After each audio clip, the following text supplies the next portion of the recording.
তিব্বত সীমান্তবর্তী নেপালে ভয়াবহ আকস্মিক বন্যার পেছনে হিমবাহের বড় অংশ ধসে পড়াকে সম্ভাবনার কারণ হিসেবে দেখছেন বিশেষজ্ঞরা। স্যাটেলাইট ছবি বিশ্লেষণে ধারণা করা হচ্ছে, প্রায় 5200 মিটার উচ্চতা থেকে হিমবাহের নিচের একটি বড় অংশ ভেঙে প্রায় 1200 মিটার নিচের উপত্যকায় আছড়ে পড়ে। এর সঙ্গে বিপুল পরিমাণ পাথর ও পলিমাটি নেমে এসে সৃষ্টি হয় ভয়াবহ বন্যার।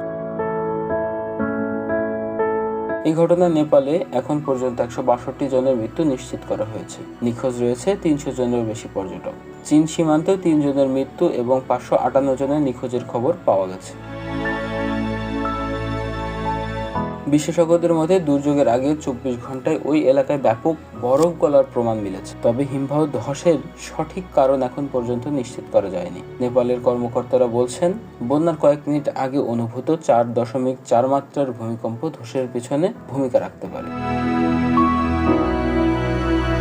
এদিকে নেপাল চীন সীমান্তে নদীর উত্তেজনা এখন পর্যন্ত প্রতিবন্ধকতা তৈরি করেছে। ফলে যে কোনো সময় দ্বিতীয় দফায় আরও বড় বন্যা দেখা দিতে পারে বলে সতর্ক করছেন বিশেষজ্ঞরা। 2015 সালে ভয়াবহ ভূমিকম্পের পর এটিকে নেপালের অন্যতম বড় প্রাকৃতিক দুর্যোগ হিসেবে দেখছেন বিশেষজ্ঞরা।